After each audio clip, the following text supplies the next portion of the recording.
بسم الله الرحمن الرحيم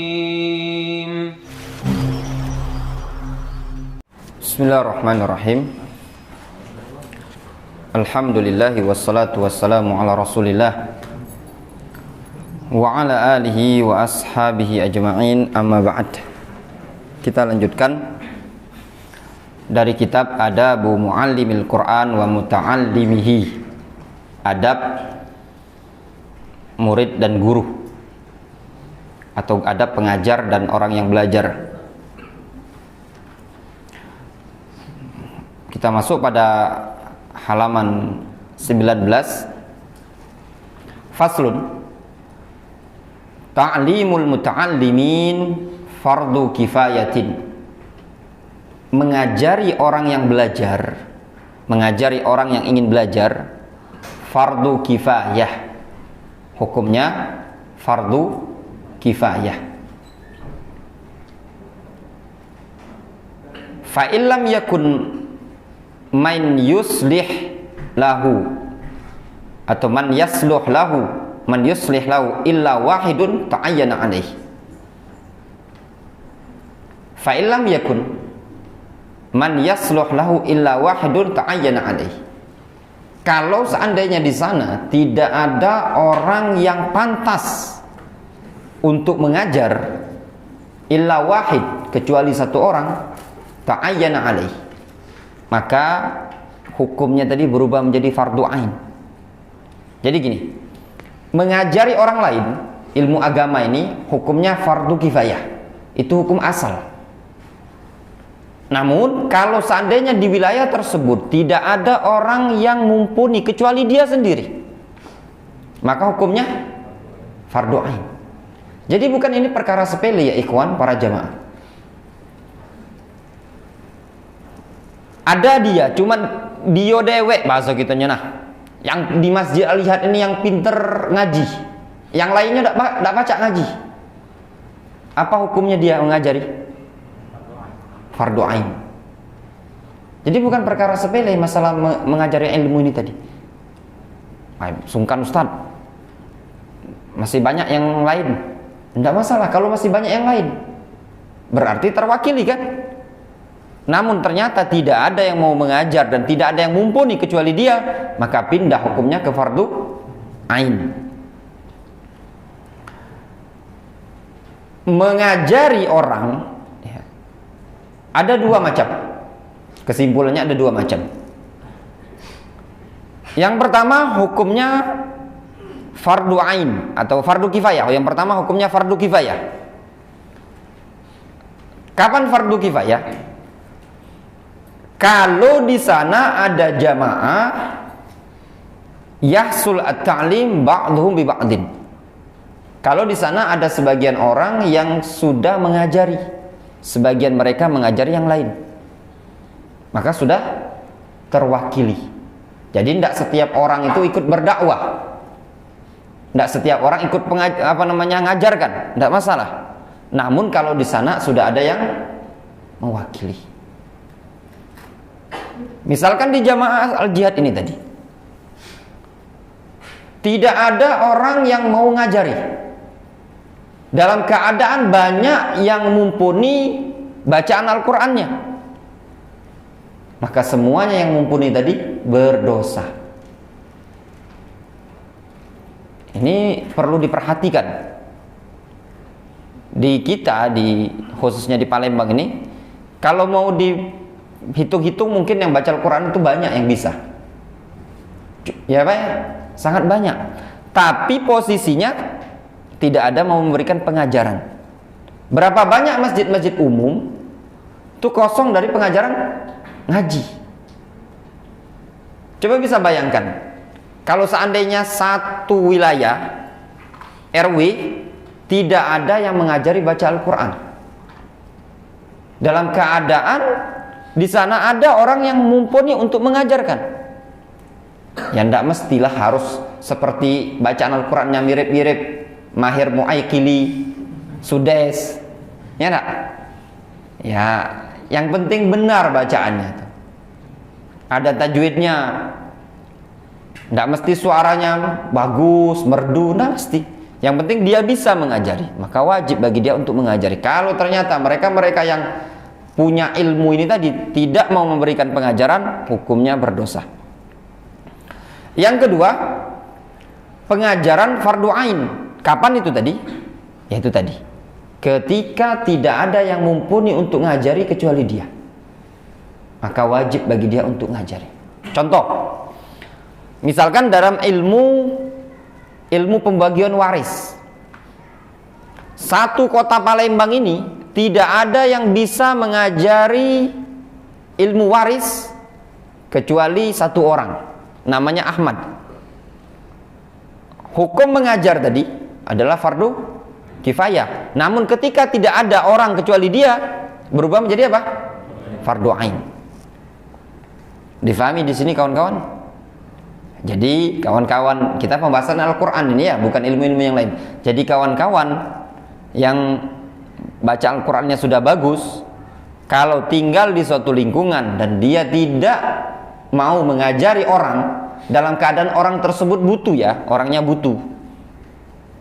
Namun kalau sudah kita ajari, kita tidak kata yang nak belajar, yang belajar memang tidak galak, ya sudah, berarti bukan salah kita, mereka yang tidak mau belajar. Difahami di sini? Kemudian di sini disebutkan, wa in kana hunaka jama'atun yahsul at-ta'limu bi ba'dihim wamtana'u kulluhum athimu. Kata Imam An-Nawawi, wa in kana hunaka jama'atun, kalau di sana ada sekelompok orang yahsul ta'lim bi ba'dihim, telah terjadi pengajaran dengan sebagian mereka. Jadi ada sekelompok orang sudah memberikan pengajaran ilmu, maka sudah tercukupi. Namun wamtana'u kulluhum, namun semuanya tidak mau ngajari. Jadi ada beberapa orang yang mumpun untuk ngajari, namun semuanya tidak mau mengajar. Mogok ngajar, kita mogok bareng-bareng, berhenti kita katanya, ngambek kan, tidak usahlah kita berhenti ngajari ngaji di masjid-masjid ini tadi. Dalam keadaan masyarakat butuh terhadap ilmu, maka mereka semuanya asimu, berdosa. Wa in qama bihi ba'duhum saqatal haraju anil baqin.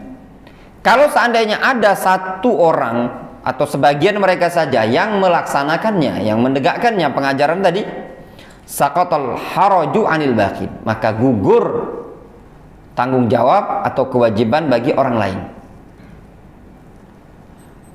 Difahami? Lihat, ini ada poin penting dari Imam An-Nawawi.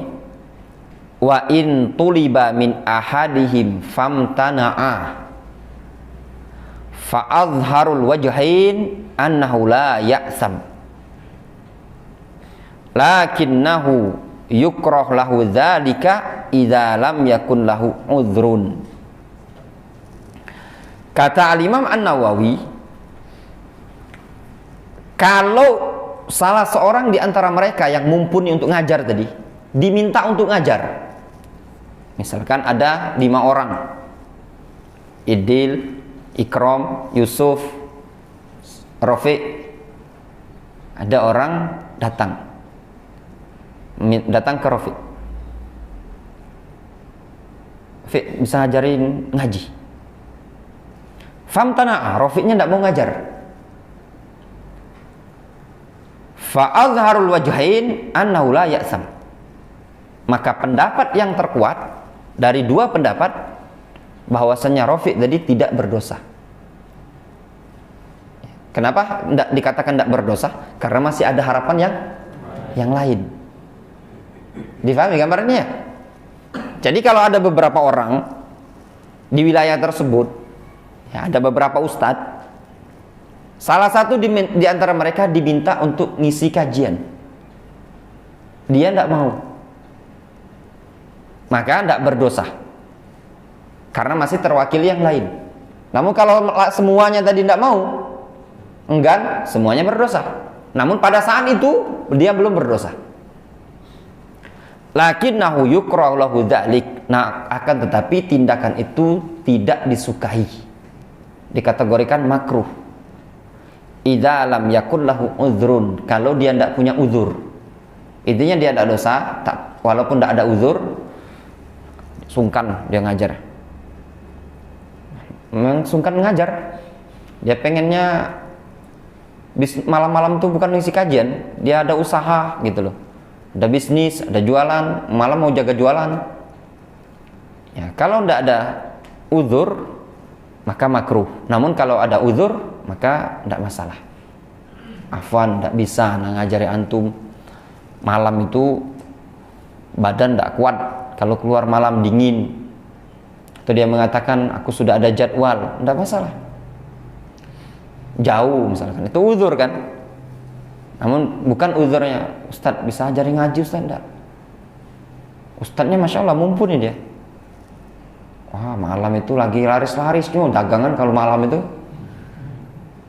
Ini terlalu miris lah, rendah kali itu, agama dikalahkan.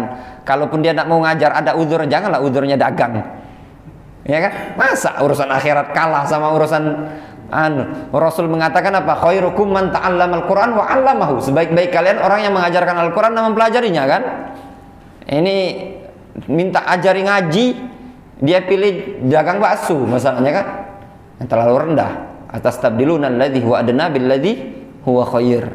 Apakah kalian ingin mengganti sesuatu yang lebih baik itu dengan sesuatu yang lebih rendah? Itu yang disebutkan oleh Imam An-Nawawi rahimahullah ta'ala. Kemudian fasl yang berikutnya, yustahabbu lil muallim ayyakuna harisan ala ta'limihim. Yustahab, disunnahkan, disukai bagi seorang pengajar harison, ayyakuna harison, dia menjadi orang yang semangat, haris ala ta'limihim, di dalam mengajari murid-muridnya. Maknanya perkara yang disukai, yang dicintai adalah tatkala jiwa seorang guru itu jiwa semangat ngajari anak-anak. Tidur dia, nah murojaah itu semuanya ya di meja depan. Ustadz mau tidur dulu, nanti kalau udah hafal semua itu baru setoran ya. Bangunin Ustadz nanti baru setoran. Ini namanya pengajarnya kurang semangat. Kalau pengajar kurang semangat, ya murid kurang semangat. Jadi harus yang memberi contoh pertama sekali seorang guru tadi adalah harisun ala ta'limihim, semangat dalam mengajari murid. Semangat tersebut tidak mesti dengan bahasa yang berapi-api, kayak mau mimpin perang, tidak mesti. Tapi dengan tindakan-tindakan dia tadi menunjukkan dia orang yang semangat. Di antara bentuk semangat, disiplin waktu. Ini cepat selesai, masuknya telat. Ini tipe-tipe pengajar yang kurang semangat. Ya. Namun juga sebaliknya, semangatnya jangan terlalu berlebihan, melebihi batas waktu.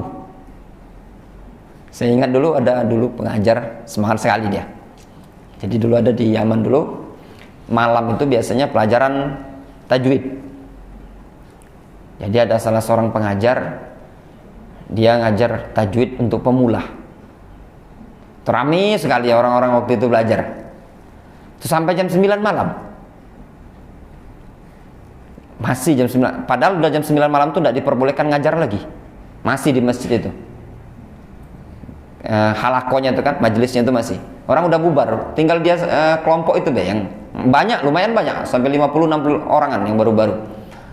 Masih dia ngajar. Kata yang penjaga itu makanan, roti habis, cepatlah nanti. Kalau udah lebih jam 9, roti untuk di dapur itu untuk jatah santri habis nantinya. Sampai jam setengah 10. Nah, terlalu berlebihan dalam mengajar juga tidak diperbolehkan. Disebutkan oleh Waqi' Ibnul Jarrah rahimahullah ta'ala, beliau mengatakan idza qala al-majlis kana syaitan lahu nasibun. Apabila majlis itu terlalu lama, maka syaitan masuk di situ, celah, memiliki bagian untuk menghilangkan konsentrasi. Misalkan pengajian dimulai dari ibadah maghrib sampai jam 10 malam, ini juga kurang tepat, ya, ngantuk masalahnya. Nah, itu tadi. Jadi semangat ini tadi berposisi sesuai dengan kadarnya. Kemudian mu'athiran lidzalika ala masalihi nafsi ad-dunyawiyah allati laysat bidaruriyah.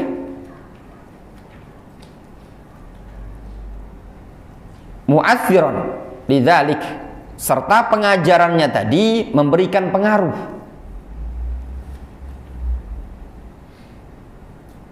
Ya. Memberikan pengaruh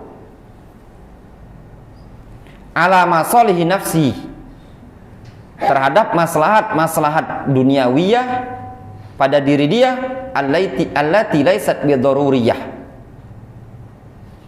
yang bukan perkara-perkara darurat. Maknanya semangat dia tadi dalam mengajarkan, ya, tetap tidak merusak aktivitas dia dari perkara-perkara duniawiyahnya tadi yang bermanfaat untuk dirinya, kemaslahatan dirinya dari perkara duniawiyah allati laysat bidaruriyah, yang sifatnya bukan daruri. Jadi gini, kita ini dalam kehidupannya yang tidak lepas namanya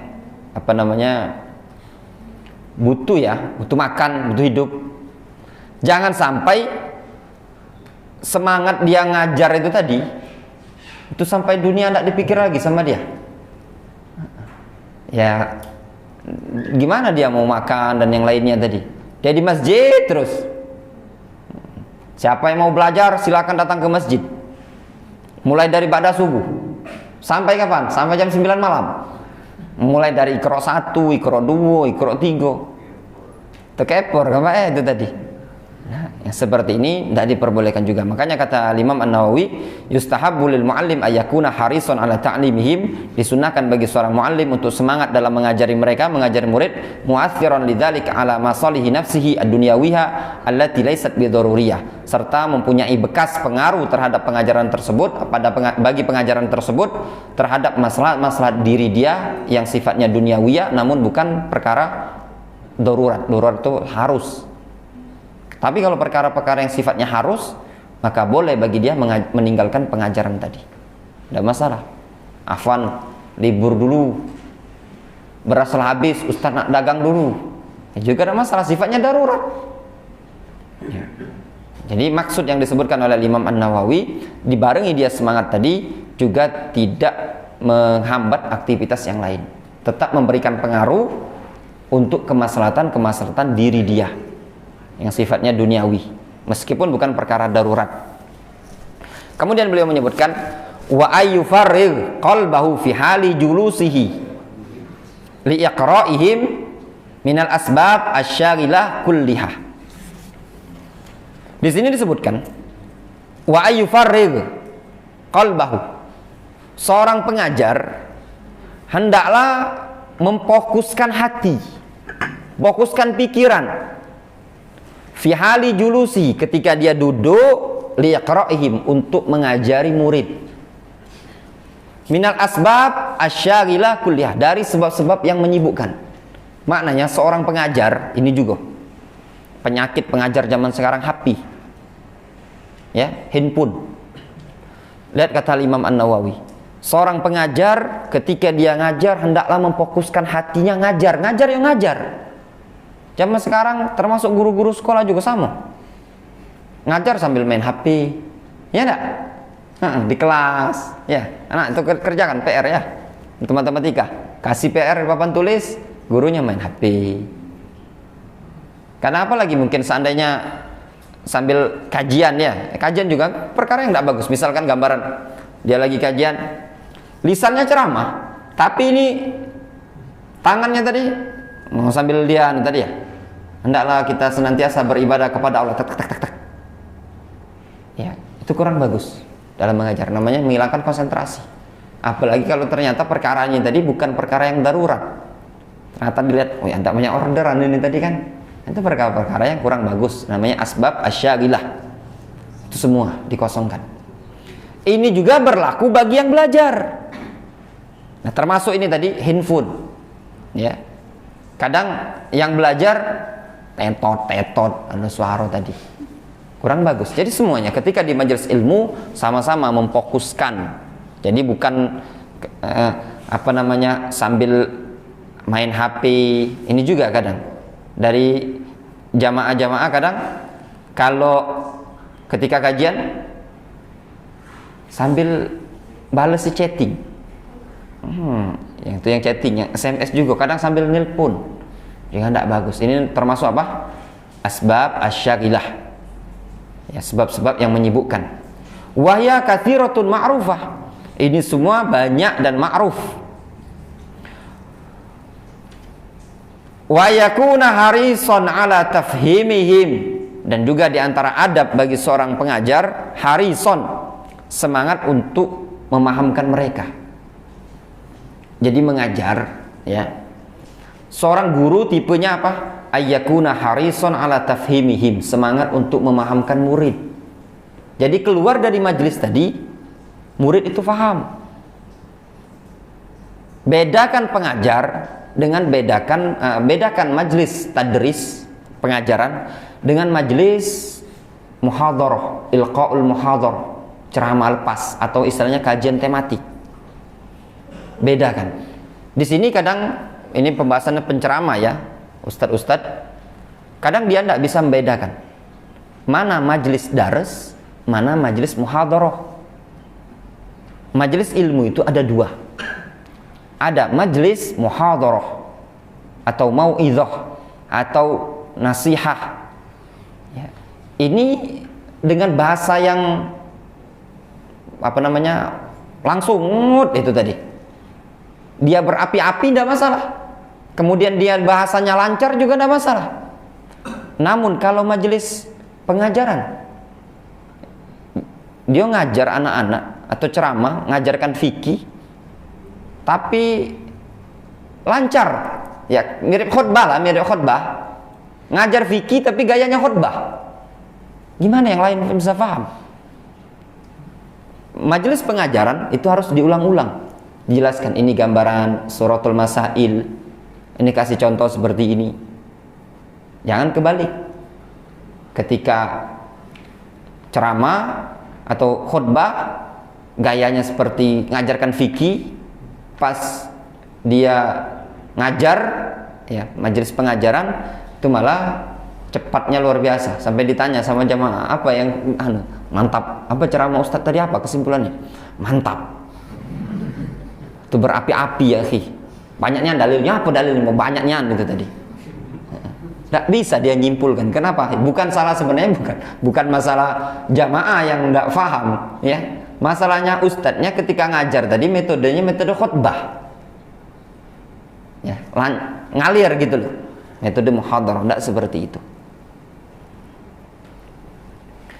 Wa yu'ti kulla insanin minhum ma yaliqu bihi, dan hendaknya seorang pengajar memberi pada setiap orang dari kalangan murid-muridnya tadi sesuatu yang pantas untuk dia. Maknanya apa? Seorang guru berilah pengajaran kepada murid tadi sesuatu yang pantas untuk murid. Nah, dilihat ini anak-anak, ya, yang belajar ini tadi. Ajarilah yang kira-kira mereka tadi bisa nyambung. Nah, ini bacanya mim ba'di. Caranya kalau mim nun ketemu ba, jangan dibaca min ba'di tapi mim ba'di. Nyambung, dia nyambung. Walaupun tanpa dijelaskan. Ini bacanya nun, kalau ketemu ba namanya iqlab. Iqlab itu hukumnya begini. Ada terlalu panjang. pening apa wak katanya ini tadi. Nah, ya. Anak-anak yang belajar ngaji itu kadang dia tidak butuh mana idgham, nah, mana mad jaiz. Dia yang penting diajari ini bacanya sekian panjangnya tadi. Ini dibaca seperti ini. Yang penting dia seperti itu. Nanti kalau yang sudah dewasa baru dijelaskan hukum-hukum. Ini nama istilah. Difahami dalam hal ini tadi. Ya. Kemudian kata An-Nawawi rahimahullah taala, "Fala yukthir ala man la yatahammal al-iktsar." Jangan dia perbanyak pengajaran kepada orang yang tidak mampu ngemban banyak materi. Ya. Orang tuh beda-beda. Ada tipe jamaah pengajian itu yang dia kuat ngemban banyak. Ada tipenya yang tidak kuat. Contoh misalkan, kadang ada pelajaran bahasa Arab ya, mungkin pernah ikut pelajaran bahasa Arab dulu kok. Ada yang mungkin dia kuat sejam. Ada yang kuatnya cuman 30 menit, lebih dari 30 menit tadi pening kepalanya. Cukup, kasih dia jatah secukupnya. Maka jangan memperbanyak. Sama anak-anak juga jangan ditumpukan. Ini hafalan. Ini termasuk metode yang tidak bagus sekarang di dunia pendidikan. Membebani anak itu terlalu banyak sehingga stres dia. Contoh ya, kadang terlalu banyak PR. Misalkan ya pondok ya, skala pondok Islami, kasih PR dia hafalan hadis sehari itu, hafalan hadis, hafalan Al-Quran, hafalan doa dalam waktu sehari. Ada hadis ini, ada doa ini, ada ayat ini yang mau dihafal. Sedangkan yang belajarin anak kelas 1 SD. La yatahammal al-iktsar, tidak mampu membawa banyak beban. Akhirnya semuanya tidak masuk. Sekarang kan kebanyakan seperti itu, inginnya maksimal pada anak-anak. Anak-anak itu sebenarnya bukan untuk kita tampung sebanyak-banyaknya, tapi mereka itu butuh untuk difokuskan. Makanya metode para ulama khususnya dalam pendidikan anak-anak, mereka tidak banyak metode mengajar zaman dahulu. Mereka cuma diajari nulis, ajari akhlak, ajari ngafal Al-Quran. Itu yang ditempuh para ulama zaman dahulu. Namanya kutab. Mereka belajar di kutab, belajar nulis huruf Arab itu. Kalau kita tuh nulis bahasa Indonesia, kemudian mereka ajari adab, akhlak, keseharian mereka supaya punya beradab dan akhlak. Kemudian mereka menghafal Al-Quran. Makanya umur 7 tahun, 10 tahun sudah hafal Al-Quran, itu zaman dahulu. Kalau kita enggak ya, di zaman sekarang, lihat anak SD. Apa kira-kira pelajaran anak SD itu? Komputer ada? Udah masuk? Belum? Ada? SD itu udah diajari komputer? Sebagian ya, sekolah-sekolah yang udah terkenal istilahnya IT mungkin ya, kelas-kelas IT ya. Ada pelajaran komputer, bahasa Inggris, apa lagi? Bahasa agama ini udah jelas nomor 1 kan? Matematika udah kelas-kelas tinggi. Ternyata ada, ingat dulu pelajaran penting sampai anak pribadi itu sampai dapat 5 dulu SMA. Metrik, masih ingat ada pelajaran matrik itu Pak? Ya, ingat ya, ada yang ingat pelajaran matrik itu dah. Sampai pas ujian metrik 5 dapatnya. Susah. Itu kelas SMA, ini masuk kadang SD. Nah, hal yang seperti ini termasuk juga yang saya dapati beberapa kawan ngasih minta bantuan menerjemahkan PR. Anak TK, jadi adalah di daerah situ dapat tugas cucungnya, Ustadz, tolong Ustadz, ini TK, anakku TK, cucung ini TK Ustadz, tolong terjemahkan tulisan Indonesia, minta buatkan ke bahasa Arab. Jadi ada tulisan bahasa Indonesia ke bahasa Arab untuk dihafal sama dia. Ya Allah, untuk anak TK. Keponaan ya. Juga sama, dapat tugas dari sekolah musim pandemi ini. Kemarin itu tugasnya buat pidato yang berkaitan dengan HUT RI, tapi pakai bahasa Arab. Jangankan anak SMP, yang kita sekolah-sekolah yang di Palembang ini, wong pondok belum tentu bisa merangkai. Susah, berat ya. Arab itu tadi, orang belum dia bisa baca, belum tentu nanti dia butuh ilmu yang lain untuk merangkai kalimat. Ini anak SMP dibebani seperti ini. Ini sebenarnya mohon maaf bagi yang di dunia pendidikan, sebenarnya dalam dunia pendidikan ini kurang tepat. Kenapa? Ini termasuk dalam kategori mengembankan sesuatu kepada anak-anak, sesuatu yang mereka tidak mampu mengemban. Inilah yang menyebabkan mereka malal, bosan, jenuh, akhirnya mereka malas. Anak-anak misalkan belajar ngaji itu dibuat semata-mata dia senang, cinta dengan Al-Quran, mau menghafal. Apa yang dihafal? Yang dihafal surat-surat pendek, seayat sehari, itu udah bagus. Kita ngajar anak-anak satu hari satu ayat, itu senang mereka. Kalau dia bebani anak-anak SD suruh ngafal Yasin itu berapa halaman itu tadi? Lah stres dulu suruh ngafalkan Yasin lah, surat-surat misalkan, berat bagi mereka. Di sini buat mereka susah. Kadang sebagian orang yang tidak betah ya belajar di pondok pesantren itu, ada gambaran di pondok pesantren itu banyak tugas. Dulu kan ada istilah, entah Yusuf, dulu tuh di pondok di Assalam dulu kalau subuh dibangunkan sholat tahajud. Ya. Ada tahajud ya. Nah, ada tahajud dulu kan. Ada ya banyaklah beban-beban di pondok seperti itu kan. Alhamdulillah anak mondok dulu, pondok anak tidak dibangunkan tahajud. Nak bangun dewek, nak salat dewek. Bener, ternyata alhamdulillah ya pondok-pondok salafiyin, pondok-pondok ahlus sunnah, anak kira dulu pondok-pondok itu berat. Hatta di Yaman juga hati ada yang bangunkan gedor-gedor jam 3 subuh. Bener. Padahal masjid itu rame yang salat tahajud. Kadang ada orang Yaman tuh kadang sampai subuh, kadang azan subuh baru bangun kadang. Ada sebagian ya tolab seperti itu. Juga tidak dipaksa. Nah, kadang orang takut duluan belajar itu karena beban. Ini kurang tepat. Itu sudah disebutkan oleh para ulama. Al-Imam An-Nawawi bukan orang yang sembarangan dalam dunia ilmu ini tadi. Sehingga bagi kita orang tua itu tadi, ya jangan membebani anak itu, dibebani sesuatu yang anaknya tidak mampu. Kemudian kata beliau, wala yuqassir liman yahtamil azyadah. Juga sebaliknya, jangan diperkurangi atau dikurangi orang yang mampu untuk banyak, untuk lebih. Jadi dilihat kondisi. Ini anak nampaknya dia dikasih banyak, hafalan dia kuat, kasih banyak.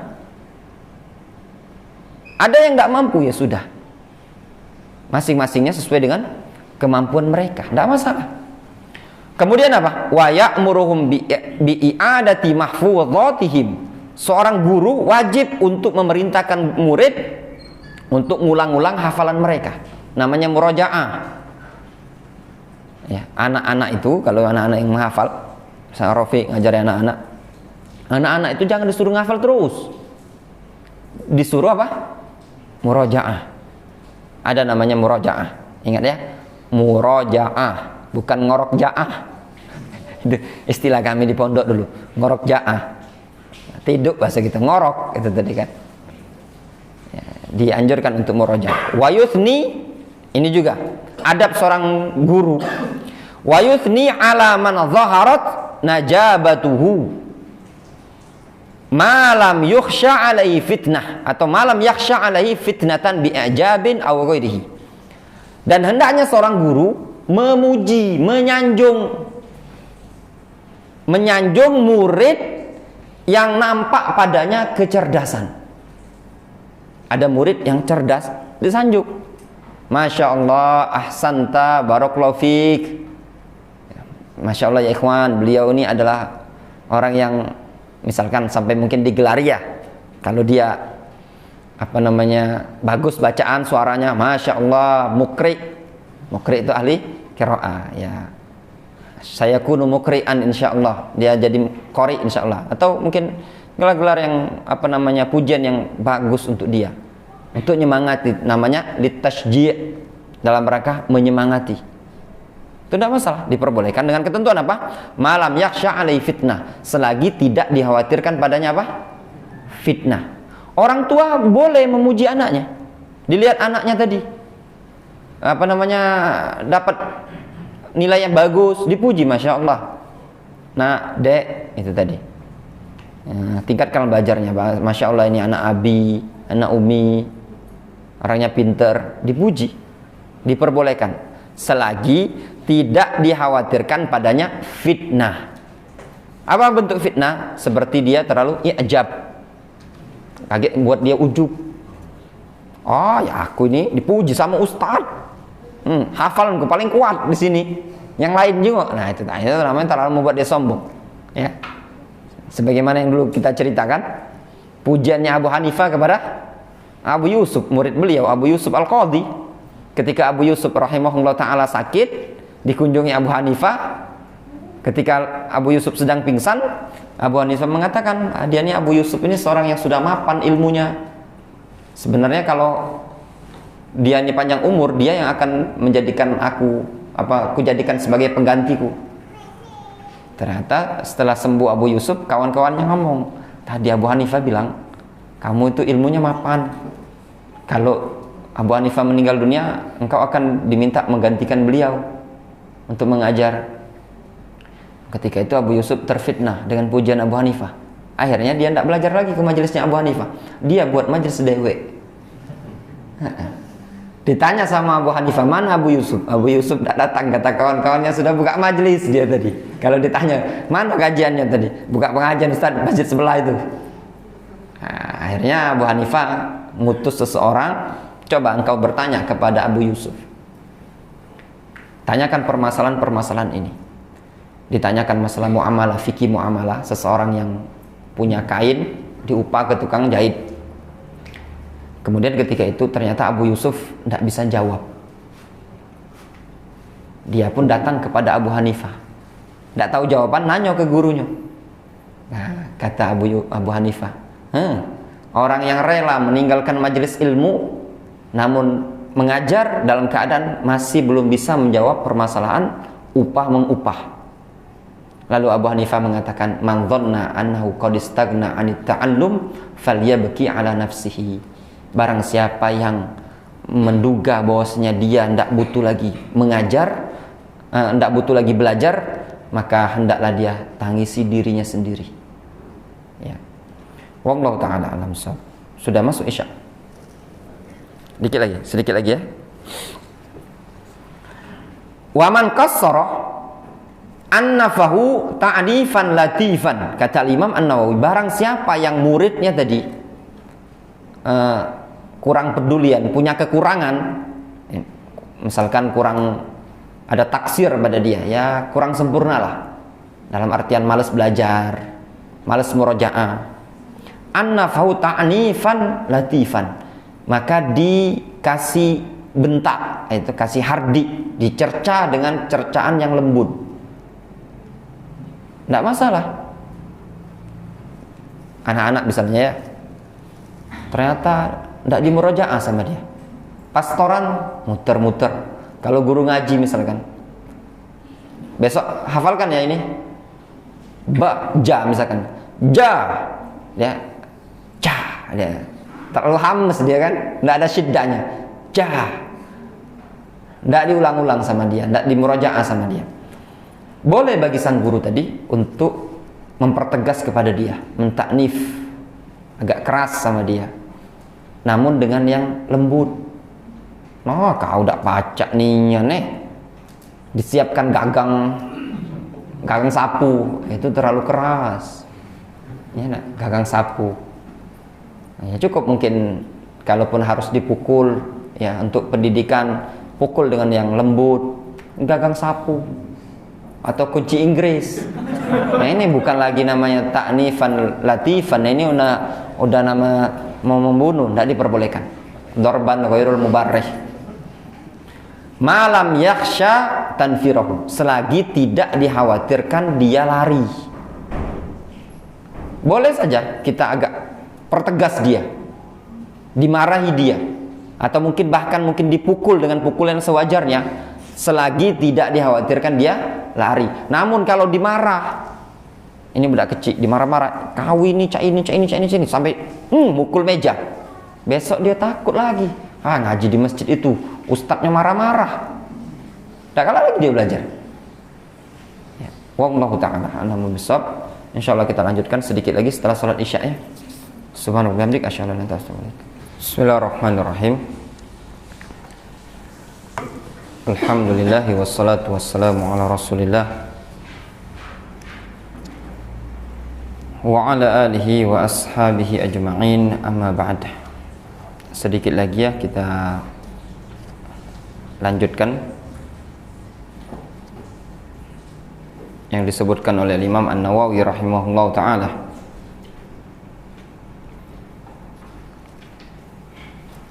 Beliau menyebutkan wala yahsud ahadan minhum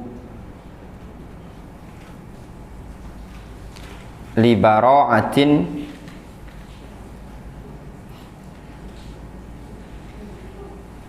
tadhhar minhu,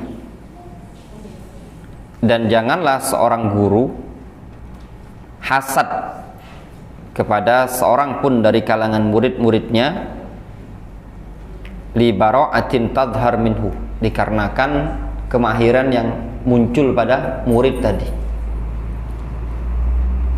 Ini juga ya yang harus dijauhi, yaitu sifat hasad,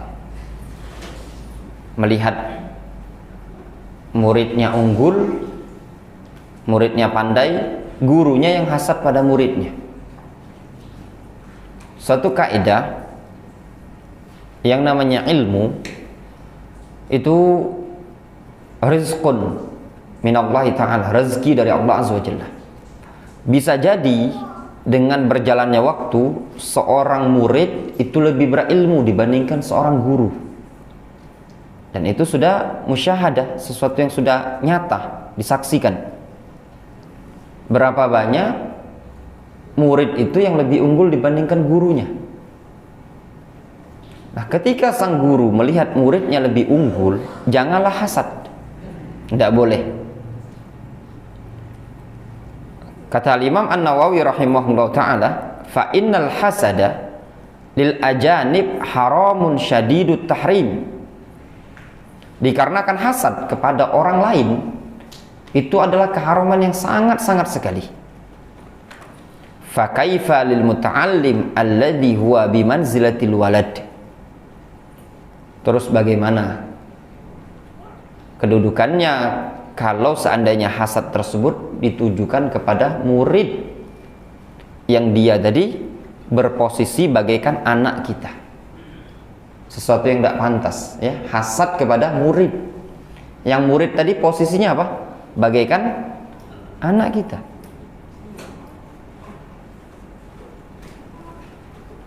Wa ya'udu min fadilatihi ila muallimihi fil akhirah as-sawabul jazil, as-sawabul jazil. Dalam keadaan pahalanya tadi, pahala mengajar tadi akan kembali kemana? Kembali kepada gurunya sendiri. Nanti di negeri akhirat berupa pahala yang sangat berlipat ganda. Jadi tidak perlu kita hasad. Kalau ketika melihat murid kita tadi lebih unggul dibandingkan kita bersyukur, alhamdulillah, berarti selama ini kita sudah sukses mendidik dia, berhasil dalam membina dia. Misalkan contoh, kadang ada Pak ya, guru ngaji itu bacaannya biasa, hafal Al-Quran juga tidak, bacaannya biasa Pak. Tahu-tahu muridnya tadi qori internasional, bukan lagi tingkat nasional, internasional, tingkat dunia. Dalam keadaan guru dia tadi guru kampung, tidak terkenal. Nah, bagi seorang guru jangan hasad terhadap murid seperti ini. Malah lihat muridnya tadi dalam keadaan punya ilmu qiraah misalkan, atau mungkin ilmu-ilmu yang lain, maka hendaklah dia bersyukur kepada Allah azza wa jalla. Kenapa? Dia telah berhasil dalam mendidik murid tadi. Dan pahalanya juga nanti toh kembali ke dia nanti di negeri akhirat. Wa fid dunya as-sana'ul jamil, dan juga nanti di dunia gurunya juga dapat apa? Pujian yang indah. Nanti orang akan tanya, itu di mana sih belajarnya kok pandai sekali dia ngaji? Sama ustadz itu nah, Ustaz Rofi. Ustaz Rofi hafal Al-Quran? Tidak. Lulusan pondok? Enggak. lulusan Muhammadiyah. Sa'ad bin Abi Waqqas. Tapi luar biasa, muridnya bisa mencapai internasional. Ya. Memenangkan lomba musabaqah tingkat dunia. Dalam keadaan gurunya itu bukan orang yang terkenal, bukan orang yang mahir atau pakar. Dia akan tetap mendapatkan pujian. Di akhirat dia mendapatkan apa? Pahala. Jadi tidak rugi.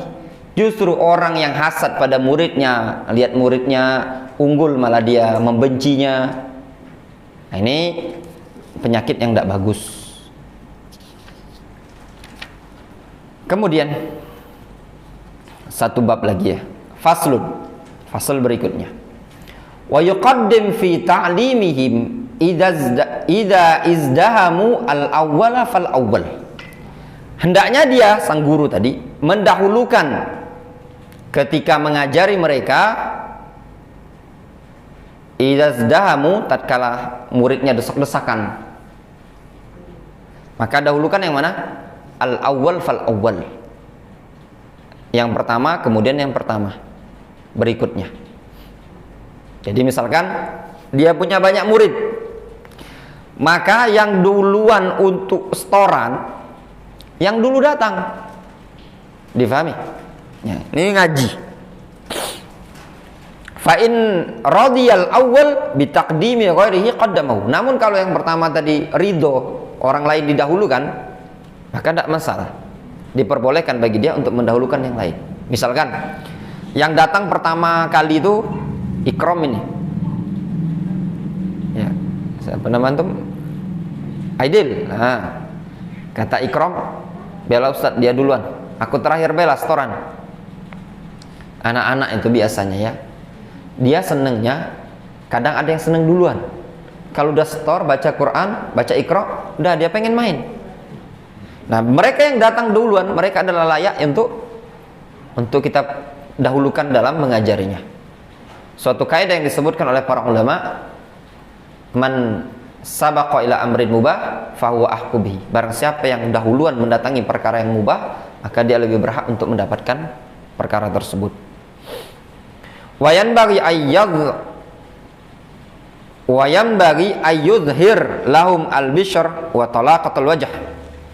Sepantasnya bagi seorang guru tadi juga agar menampakkan keceriaan dan kegembiraan di wajahnya. Wa yatafaqqad ahwalahum, serta memperhatikan keadaan-keadaan mereka. Tanya, ini si A kenapa tidak masuk? Mungkin sakit, mungkin orang tuanya sakit, atau mungkin dianya yang sakit, ditanya. Namanya tafakkud ala ahwal muta'allimin. Perhatian, peduli dengan kondisi. Jangan dah sampai tidak tahu sama sekali. Ada misalkan di majelis ilmu, ada orang yang rutin, itu tidak masalah ditanya. Kenapa si A tidak datang? Itu diperbolehkan. Dan itu menunjukkan perhatian sang guru terhadap murid. Jangan ada istilah kalau ngajar itu, nak datang payu tidak sudah. Itu kurang bagus dalam metode mendidik ya. Apalagi istilahnya mau datang, kamu nak datang ke sini ngaji yang tidak masalah, tidak datang juga tidak masalah, yang penting kamu bayar SPP. Ini bukan mendidik ya, bukan mendidik. Tidak pantas keluar dari lisan seorang pendidik ya. Itu kalau seandainya guru ya di sekolah tidak bagus seperti itu. Terserah kamu nak, kamu mau belajar, mau ndak terserah, yang penting bayar SPP. Itu tadi itu tidak bagus. Namun jiwa pendidik tadi tafakkur. Kenapa ndak sekolah? Kenapa ndak masuk? Wa yas'al amman ghaba minhum, dan bertanya tentang orang-orang yang ghaib, absen, alpa tadi. Nah, kenapa itu ndak datang dia, kosong bangku itu? Ini Ustaz tidur dia, bangun kesiangan. Ada mana dia? Ada dalam kamar, dalam asrama tidur. Itu tidak masalah ditanya. Mungkin sakit kah? Mungkin ada alasan yang lain, atau mungkin dikarenakan malas dan yang lainnya. Itu kewajiban seorang guru. Jadi dalam mendidik itu betul-betul ya, para ulama di zaman dahulu itu lebih sukses dibandingkan kita dunia pendidikan. Makanya kalau seandainya mau belajar metode mendidik, sebenarnya cukup membaca kutubul ulama. Itu jauh. Kenapa kita perlu mencontoh cara mereka mendidik? Yang mereka tuangkan di buku-buku itu sudah mereka mujarrab, sudah mereka buktikan. Sedangkan yang ada sekarang ini cuma inovasi, uji coba. Sedangkan mereka sudah sukses dalam mendidik umat. Para pakar dunia pendidikan di zaman sekarang, tidak ada yang sukses mendidik. Apa pendidikan di Indonesia yang membuat sukses masyarakat kita Indonesia? Maksudnya itu pendidikan umum. Ya. Mana yang buat sukses? Tidak ada yang membuat sukses dunia pendidikan kecuali tatkala kembali kepada adabnya, adab Islami yang dituangkan oleh para ulama di buku-buku mereka. Adapun walaupun yang ngisi tadi pakar pendidikan ngadakan seminar setiap kali, kenapa? Dunia yang di dunia pendidikan sekarang setiap tahun berubah, ya kan Pak ya? Berubah. Sedangkan yang di kalangan para ulama sampai akhir zaman tetap. Itu keberkahan agama Islam. Coba lihat kita, dunia pendidikan yang dari dulu kurikulumnya beda-beda kan? Tahun 90 2000 beda kan Pak ya? Terakhir aku dulu tamat SMA itu kurikulum 99, terakhir lah kalau tidak salah itu. Udah lepas 99, ganti kurikulum berapa itu? Sekarang kurikulum apa namanya? Kategori 13. Beda-beda kan? Para ulama tidak ada. Sebenarnya kalau kita mau dunia pendidikan yang terbaik, dunia pendidikannya mereka para ulama. Maka tidak ada, benar kata Imam Malik rahimahullah ta'ala, lan yusliha akhiru hadil ummah illa bima saluhabi awaluha. Tidak akan bagus akhir umat ini kecuali dengan perkara yang telah membuat bagus umat terdahulu. Sehingga mulai dari akidah, manhaj, fikih, muamalah, tarbiyah adalah tarbiyah yang dilakukan oleh mereka zaman dahulu. Jadi kalau mau cari gimana cara pendidikan yang lainnya, maka cukup kita melihat ke buku-buku para ulama yang dijelaskan oleh para ulama bagaimana cara mereka mendidik umat. Makanya mereka diberkahi. Jangan kita melihat ke pendidikan-pendidikan di Amerika, pendidikan di Inggris, di negeri-negeri barat, sedangkan mereka adalah orang-orang kafir. Mereka telah gagal mendidik masyarakat yang di kalangan mereka. Kalau pendidikan Islami, enggak. Akhlak jahiliyah, buruk apa bukan? Buruk kan? Sangat buruk sekali Pak. Namun dididik oleh Nabi kita Muhammad SAW dengan didikan yang baik. Itu bisa bayangkan Umar bin Khattab. Umar bin Khattab itu ya, orang jagoan. Namun ketika dididik oleh Rasulullah SAW menjadi orang yang afdol setelah Abu Bakar radhiyallahu anhu. Mereka bisa bayangkan gimana Khalid bin Walid. Ya. Mereka-mereka yang dulu seperti Muawiyah, seperti Abu Sufyan, yang mereka dulu di Mekah, termasuk orang-orang yang memerangi Rasulullah SAW. Tatkala mereka masuk ke dalam Islam dan dididik oleh Rasulullah SAW, mereka menjadi sangat baik sekali. Itulah pendidikan Islam. Jadi kalau mau nanya bagaimana cara metode pendidikan yang baik, maka kembalilah kepada adab yang telah masturah fi kutubil ulama, yang ada di buku para ulama. Adapun dunia parenting, ya, misalnya didik anak dengan cara parenting begini dan begini, itu adalah inovasi baru dalam dunia tarbiyah. Bisa berhasil, bisa tidak. Sedangkan yang mereka para ulama tempuh adalah sesuatu yang sudah berhasil. Wallahu ta'ala a'lamu bishawab. Ini ada pertanyaan. Ustadz bisa jelaskan hadis keutamaan ahli ilmi di atas ahli ibadah? Hadis Rasulullah SAW dari Abu Umamah Al-Bahili radhiyallahu anhu. Fadlul alim 'alal 'abid ka fadli 'ala adnakum. Keutamaan ahli ilmu, orang yang berilmu dibandingkan orang yang ahli ibadah, ka fadli, seperti keutamaan aku, 'ala adnakum, terhadap orang yang paling bawah di antara kalian. Jadi tinggi sekali. Rasul mengatakan keutamaan ahli ilmu di atas keutamaan ahli ibadah seperti keutamaan aku, keutamaan Rasul dibandingkan orang yang paling rendah dari kalangan kaum mukminin. Bayangkan, kaum mukminin pun disetarakan dengan Rasul, sangat jauh kan? Tidak mungkin bisa sama. Ini orang yang paling rendah dari kalangan kaum mukminin, lebih rendah dibandingkan apa? Para sahabat. Sungguh sangat jauh. Hal yastawil ladzina ya'lamun wal ladzina la ya'lamun. Apakah sama orang yang berilmu dengan orang yang tidak berilmu? Sangat jauh. Keutamaan yang sangat luar biasa. Ya. Talabul ilmi wa halul ilmi afdal minal ibadah an-nafilah. Itu panjang, ada pembahasan khusus tentang keutamaan ilmu, luar biasa. Hadis sahih riwayat Tirmidzi dari Abu Umamah radhiyallahu anhu. Pertanyaan cuma seperti itu. Ustadz bisa jelaskan hadis keutamaan ahli ilmi di atas ahli ibadah? Hadisnya sudah jelas, sharih, wadih. Rasul mengatakan, fadlul alim 'alal 'abid ka fadli 'ala adnakum. Keutamaan orang yang berilmu dibandingkan orang yang ahli ibadah seperti keutamaan aku, keistimewaan aku dibandingkan orang yang paling rendah di kalangan kalian. Kaum mukminin, sahabat sekalipun dibandingkan dengan Rasul sangat jauh kan derajatnya. Ini dibanding orang yang berada kondisinya lebih rendah lagi dibandingkan dengan Rasul alaihi salatu wasallam, sangat jauh. Nah, itu hadis menunjukkan keutamaan ahlul ilmi. Kenapa mereka ahlul ilmi lebih utama dibandingkan orang yang tidak berilmu? Di antaranya mereka ahlul ilmi adalah orang-orang yang hamalatus syariah, membawa syariat ini tadi. Mereka yang membawa warisan para nabi. Innal anbiya lam yuwarithu dinaran wala dirhaman wa innama warathul ilma faman akhadhahu akhadha bihadzin wafirin.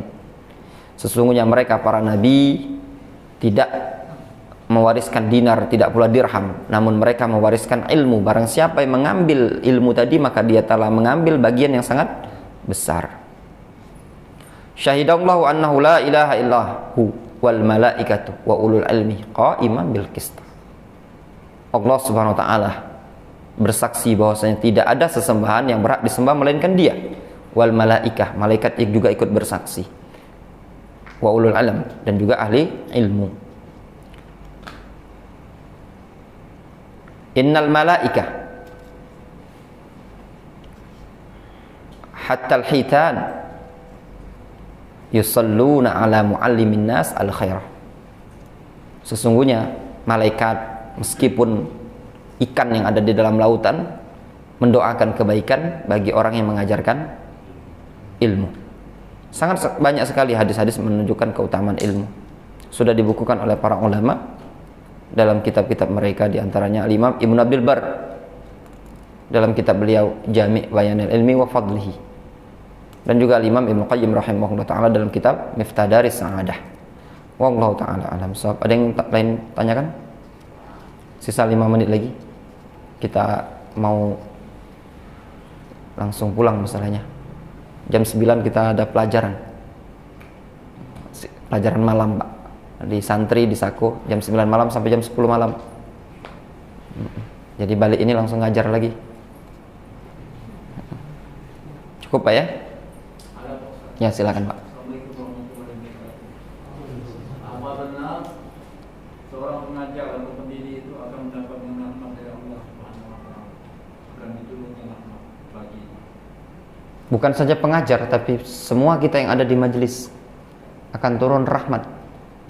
Rasul alaihi salatu wasallam menyebutkan dalam sebuah hadis, majtama'a qaumun fi baitin min buyutillah yatluna kitaballahi wa yatadarasunahu bainahum illa nazalat 'alaihimus sakinah wa ghasyiyatuhumur rahmah. Tidaklah suatu kaum berkumpul di majelis, mereka saling mempelajari kitabullah, mempelajari ilmu, melainkan turun padanya ketenangan dan diliputi oleh rahmat. Jadi bukan saja pengajar, tapi yang belajar pun seperti itu. Ada lagi Pak? Boleh. Rasulullah SAW bersabda oleh Imam Bukhari dan Muslim, di dalam sebuah masjid yang di dalam sebuah majelis tidak disebutkan salawat atas Nabi Allahumma shalli ala Muhammad, maka majelis itu sama saja bangkai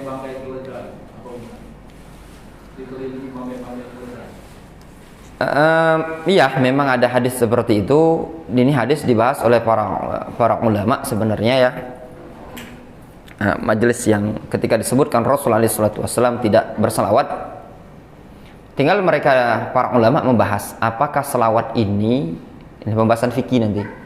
Apakah selawat ini adalah wajib bagi setiap yang mendengar ataukah cukup bagi yang menyebutkan nama? Atau dalam majelis itu minimal sekali? Wallahu alam. Kalau saya pribadi lebih condong ke pendapat yang menyatakan wajib bagi yang menyebutkan nama. Wajib bagi yang menyebutkan nama Rasulullah SAW, dan bagi yang tidak menyebutkan nama tersebut maka cukup bagi dia, sunnah bagi dia kalau mau selawat. Kalau enggak juga enggak masalah, hukumnya sunnah. Itu tadi, itu ringkasnya dari perselisihan para ulama dalam hal ini berkaitan dengan selawat. Jadi kalau kita nulis ya, nulis di WA menyebut Nabi Muhammad SAW, kalau mampu mengetiknya dengan Muhammad SAW, ketik. Kalaupun tidak mampu, minimal ditulis, dilafadzkan dengan lisan, itu diperbolehkan. Dia menyebutkan misalkan nulis bahasa SMS ya, WA, ada hadisnya dari Nabi kita Muhammad. Mau nulis sallallahu alaihi wasallam ini kepanjangan kan, minimal dia lafadzkan sallallahu alaihi wasallam, kirim tidak masalah. Yang membaca maka wajib dia berselawat tadi. Difahami Pak? Ada lagi? Cukup ya? Boleh Pak, boleh. Waalaikumsalam warahmatullahi wabarakatuh. Saya mau mempertegaskan aja kan, kalau ilmu saat ini yang amalkan jariah, tapi ilmu dunia kan bisa nggak? Katakanlah sudah ajar orang masak atau apa yang tahu komunikasi, nah itu amalnya jariah juga. Ya, selagi ilmu tersebut adalah ilmu yang bermanfaat. Ilmu yang bermanfaat. Makanya bahasanya Rasulullah SAW, ilmu yang bermanfaat, memberikan kemanfaatan kepada umat manusia. Jadi bukan agama aja. Tidak mesti agama. Misalkan, umum. Ilmu yang bermanfaat bagi umat manusia. Ilmu yang bermanfaat itu Pak sebenarnya ada dua bentuk. Ada ilmu yang bermanfaat secara zat ilmu, seperti ilmu syariat. Itu sudah bermanfaat jelas. Yang kedua, ilmu yang bermanfaat dari satu sisi, dalam artian tergantung penggunaannya tadi. Nah, seperti ilmu dunia ini tadi, misalkan ilmu tib, ilmu kedokteran, ilmu medis, ini bisa bermanfaat dari satu sisi, bisa bermadarat, itulah ilmu dunia. Adapun ilmu agama murni 100% ilmu yang bermanfaat. Adapun ilmu dunia ini tergantung dengan kemanfaatan, kegunaannya tadi. Dan kalaupun seandainya kita ngajarkan, misalkan dia tahu ilmu yang bermanfaat tadi, misalkan masak, sehingga ilmu tersebut dipakai terus. Cara cepat masak nasi dalam waktu 5 menit.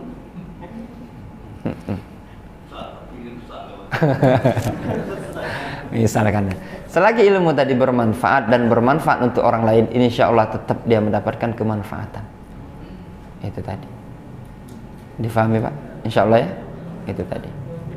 Jadi tidak masalah dia mengajarkan. Contoh misalkan dia mengajarkan suatu ilmu pertukangan, ya, diajari sama dia, atau ilmu apalagi ilmu yang bermanfaat untuk kaum muslimin, tidak masalah. Sama seperti ilmu-ilmu memanah, ilmu menembak, ilmu berkuda, ilmu-ilmu yang mubah Pak. Namun tatkala ilmu tersebut bermanfaat dan dipakai terus untuk kemanfaatan kaum muslimin, maka tetap dia akan mendapatkan kategori ilmu yang ilmu jariyah, ya. Walaupun secara amal jariyah, walaupun secara hukum asal ketika disebutkan ilmu, maka ilmu yang dimaksud adalah ilmu syariat. akan tetap insya Allah bermanfaat selagi ilmu tersebut digunakan dalam perkara kebaikan. Dah cukup Pak ya, sudah 8:30, kami izin pamit Pak. Jadi kebetulan kita ada kegiatan juga jam 9. Naktafi bihadza, subhanakallahumma wa bihamdika asyhadu an la ilaha illa anta